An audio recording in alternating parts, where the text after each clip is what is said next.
Hi, it's Gary. Welcome to today's video. We're at the end of October, can you believe it? How the month has flown by.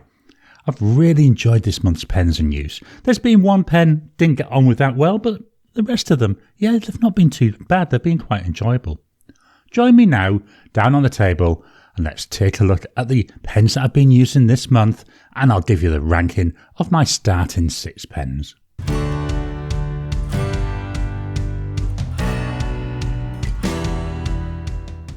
Welcome down to the table. So, pens in use for October 2023, my Chinese pens, the 6 pens I started with. Jinhao X159. Picasso Pimio, it was the 916 model. The Kaigelu 316A. A PenBBS 487. A Majohn or Moonman M800. And a Wingsung 698. So a nice range of pens, all different manufacturers. How did I get on with these though? How did I rank them? So we'll start. The pen that I put in at position number 6. That goes to the Picasso Pimio. I love the looks of this. It's classy. It's very sleek. I love the pop of red. My issues with this pen, it's very, very thin. Not very big at all.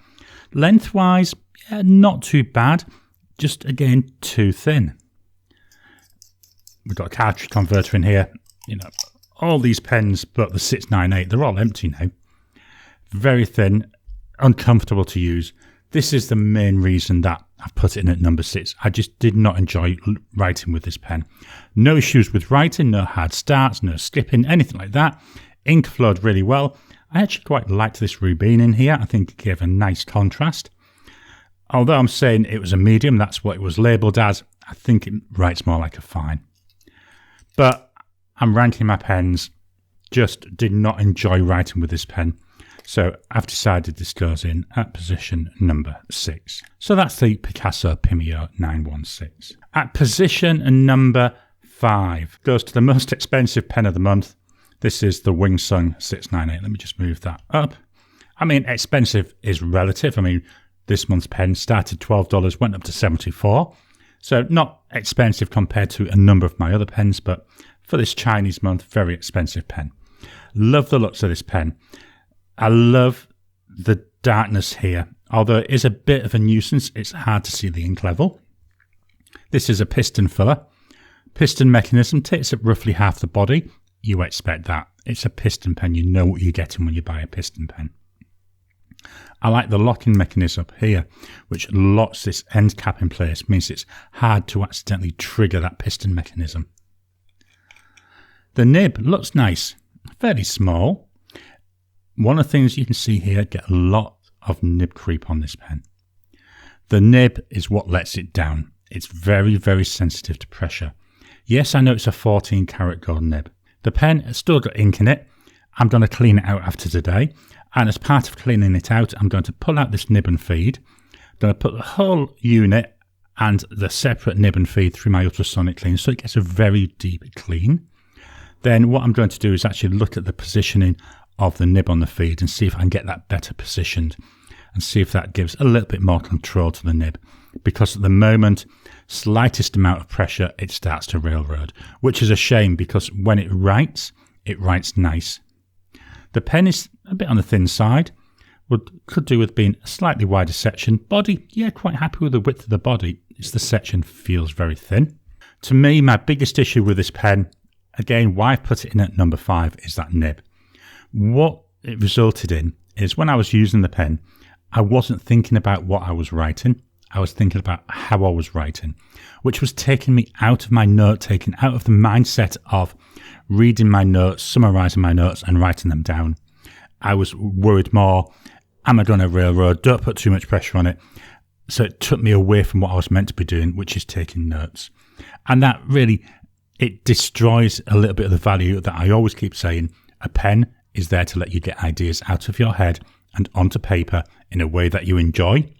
And I wasn't enjoying it, and I was struggling to get the ideas out of my head unless I was concentrating on the writing. So for all these reasons, I've decided this comes in at position number 5. I say nothing wrong with the pen, but compared to the others, just too much hard work. Let's move this down again so we can get hopefully all the other ones. We don't need number 5 there. Yes, I can get all 6 on my page. There they go. So at position number 4, I've decided to give that to the Jinhao X159. Again, there's nothing wrong with the pen. It's a nice pen. It's a chunky pen. I love the chunkiness of this pen. Nice chunky section, nice and comfortable to use. I have a touch of arthritis in my fingers and my thumb. Really nice to use this. It doesn't cause any pain at all. It's very comfortable. Inside, we've got a cartridge converter. Again, as you can see, this is empty of ink. It's a light pen. One of the things that puts me off, I do like a little bit of weight in my pens. That's what I like about the 159 as opposed to the X159. The 159 is more metal in the body, so it does feel a little bit heavier. I love this number 8 size nib. Very nice, attractive to look at. A good chunky nib to go with a good chunky pen. What I don't like is it's a fine nib. Personal choice, very, very personal. I don't like fine nibs. I prefer broad nibs. So when I was looking at it, I was thinking, on a whole, when I compare it to all the others, where does it come? And this came in at position number 4. So that's the Jinhao X159. Position number 3, I'm giving to the PenBBS 487. This pattern is called Corduroy. Love the pattern. You can see it's empty now. You can actually see the patterning a lot better than when there was ink in it. This is a magnetic filler. That's what lets it down. So the idea is you're meant to drag down here. That should drag down this, which has got like the magnet in it. Drag it down, then pull it up to fill up with ink. Does not work. I got it to work once when I first had the pen. After that, never worked at all. So to fill it, what I do, I unscrew the section from the body and I drop a fill and then pop it together. Got a nice O-ring there. Bit worried that I might end up damaging that O-ring, but at the moment it seems fine. Now, one thing I have noticed, I had Pilot iroshizuku and Momiji in here, so it's like a reddish ink. The reddish ink has got into the section. Now, I've pulled the nib and feed out and put this part of the section, this grip part, through my ultrasonic cleaner a number of times. I cannot get this red to move. It seems to be stuck there. I'm not sure what else to do. As I say, I've pulled out the nib and feed, so it's got to have got inside somehow between 2 layers of plastic is what I'm assuming inside the grip. That's a shame. That's spoiling it. This is something, fairly new that I've not noticed before. When I next use this pen, I need to be careful because I end up getting whatever ink I put in here mixed in with a red could happen. So that's something I'll have to keep an eye out when I next use this pen. Other issues I've had with this pen, the end cap here, that was screwed in and that came out and I lost it. I don't know how. So what I've done, because the magnetic filling thing there is all the way up to the top, it's actually sealed. But I've put some glue in there and yes, some of that glue's come out. I think that's through the cleaning process. So I'll have to put some more glue in there just to make sure I've got a nice seal. The pen itself, I love writing with this pen. Although it's a fine nib, I think it's a fairly generous fine. Nice and comfy. Section, yeah, maybe a little bit wider, but I'm being very picky here. It's still nice. It's still enjoyable. Love writing with this, as I say. And ink in here, because it's eyedropper filled, and I usually fill the whole thing. Ink lasts and lasts and lasts and lasts.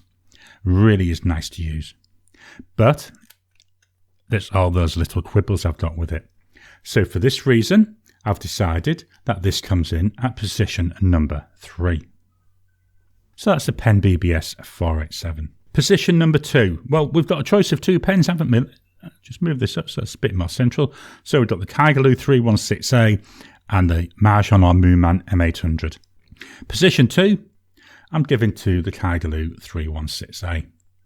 Now, I started off the month with Kobe number 60 Foreign Museum Mint. Quite liked that, nice ink. That ran out though after a couple of weeks, so I changed and put Robert Oster Light Green. Both the inks I think are a nice match for the pen. Can I get them both shown now? But I quite like that light green. It comes out really well in this pen. It's a medium nib. It's a very, very generous medium nib. As you can see, to me, it's writing more like a broad than a medium. It's a duofold style pen, so fairly consistent shape. You know, there's lots of pens like this. Nice and comfy to hold, nice length. Again, I'm being very picky. Could do with being a little bit wider there. Another thing I've noticed, it looks like, again, I've got some ink trapped in here. I've done the same thing. I've pulled out the nib and feed. I've put it through my ultrasonic cleaner a number of times, but still making no difference. Another one, cartridge converter. Love the green colour of this. I love green pens. All in all, it is a nice pen. I say it's got that medium nib. It's a number 6 nib. Love this nib. Don't intend to change it. It's a really nice nib on here. But compared to the other pen, I've decided, well, we'll go for position number 2. Just dropping in to interrupt your regular programming. Would you like to help support the channel? If so, please consider joining as a member. As a member, you'll get early access to my videos. I normally upload them a couple of days before they go out, and as soon as they're uploaded, they'll be released to members. There'll also be a shout out at the end of the videos, and then as we get the members coming in, we'll actually chat among ourselves and work out what other perks, what other things you'd like me to add in. You know, would you like maybe a monthly live chat just for members? All down to us. So please, if you can, consider joining the channel. A link will be in the description down below. Which means that the winning pen for this month is the Majohn or Moonman M800. I'll move that up. Let's get that center there in the camera. Beautiful pen. This is the amber version. Love the chatoyancy on here. Love the patterning. Yes, I know people are going to shout saying, Gary, that's a copy of a Leonardo Memento Zero. Not exactly a copy, but it is extremely heavily inspired by. You know, you could say it's a copy. There are little differences, but they are very, very minor. This particular one came with a bottle nib. When you buy an M800, you can choose between either the Moonman nib or the bottle nib. I've ordered 2 with Moonman nibs and I've got 2 with bottle nibs. The downside, they're only fine, but they are number 6 nibs. So this is a fine bottle nib. Give a nice line. I really like Diamine Ochre. Now again, after about 2 weeks, this pen ran out of ink. So what I did is I brought in another M800. I brought in the green version here. So you can see again, beautiful patterning on it. Big difference between the two is the nib. I've swapped the nib. This has got a Goulet broad nib in it. It's a Yoho nib. Very nice nib. Fits in there really, really well. The ink I had in that was Robert Oster Australis T. That was a sample that I've had for about a year. I thought I'd better use it. It's not an ink for me. It's too light. It's like a yellowy pale green. Just too light for me, too light to be usable. I will be honest, I like saturated inks, as you may be able to tell from the rest of my ink selection for this month. But it's nice to experiment, it's nice to try something new, because you never know, you might enjoy it. And as I say, even in a broad nib, I just didn't like it, which was a shame. But I do love my Moonman M800s or Majohn M800s. They're cartridge converters, metal fit insert. You couldn't even eyedropper it even if you wanted to. Well, you could, but I think it would be a bit of a mistake. But they're still very, very nice. So this comes in at position number 1. So that's the Moonman or Majohn M800. Just going to turn the page over. And these are the additional pens that I've used this month. So we'll start with the Hongdian 1841. Here we are. Hongdian 1841. Very nice pen. Nice, again, classy black look. There are different colours available. Nice fit in the hand. Again, feels a bit thin. Does feel a bit short. Not unusable, but just feels it. Another one, cartridge converter. This one's got a Hongdian medium nib on it. Again, number 6 size nib. So it's something, if you were into that, you could swap the nib. I don't see no need. It's nice to write with. It's a nice nib. It's enjoyable. I really like this Diamine soft mint. It looks really nice in this pen. A lot of the other pens I've used this soft mint in, it's not as popped as much, but it's really popping in here. It really looks nice. So this is a combo that I will use again. Not sure when, because I'm going to give this pen a rest for a while. It's still very nice. So that's the Hongdian 1841. Just going to leave that there for a second. The next pen was a Jinhao X850, which again I've got in black. Very, very similar, aren't they? obviously length and width is the big difference, but you can see a nice similarity between them. So the Jinhao X850, can't talk today. Get nice length. I quite like the length of this. Width-wise, it's nice. I'm not keen on this section here where it's got like these little finger guides and they've got a little bit of texture to it. If you hold your pen further up, I think they'll be quite nice because they're guiding your finger and your thumb. But I hold my pens down near the bottom of the section, the bottom of the grip. These just get in the way, that they're not comfy at all, and that's one of the things which does spoil the experience. Again, we're talking about a cartridge converter. I like the little O-ring at the bottom, so as you're tightening it up, once you hit the O-ring, it softens down so you know that you're not over tightening. There's the nib. Again, looks like a number 6 size nib. Medium nib, writes nicely. Again, I'm not worried too much about it because it writes nicely, so not really going to think about changing that nib. Pure Pen Celtic Sea. I do like this, or Celtic Sea. I know I pronounce that so many different ways. I've told the story many times. Growing up in Yorkshire, we had a lot of Scottish friends, and they supported the Celtic Football Club. But if you go to Wales and places like that, which is where Pure Pens is based, that's Celtic as in the Celtic Sea. And I do keep muddling up my pronunciation. It's all in all, that's nice. It's classic looking. It's a pen you could take anywhere. Nice business meeting pen. And at $13, not expensive, really. To be honest, I think very, very good value. And I do intend over time to get some more Jinhao X850s, but in different colours, and maybe play around with some different nibs as well. My last pen for the month was the Majohn M1000. This is a wooden pen. Love this. I like the fact we've got these little like stipples, like rivets in it. Just add a bit of tactileness to the pen. I like a tactile pen. I like the look of the wood. It looks very nice. It's a heavy pen. There's some definite weight to this pen. When you feel it in your hand, it's a nice width. Lengthwise, not too bad. For the weight, a little bit longer might be nice. Moonman nib, number 6 nib. There we've got the converter. As you can see, I don't know if you can see inside the pen there. Let me see. It's a metal pen. This wood is just like a sheath over the metal. And I think it's a similar story here. If we look inside the cap, it's all metal or plastic in there. And this is just an overlay. The nib, very nice. It's a medium nib. The ink I had in here, Organic Studio Cystine Brown Shimmer. Again, it was a sample. And if I can catch the light right, hopefully we might be able to see some of that gorgeous gold shimmer.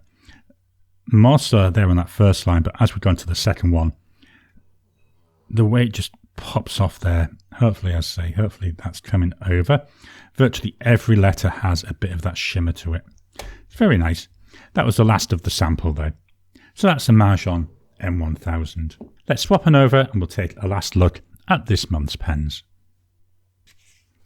So the pens for October of 2023.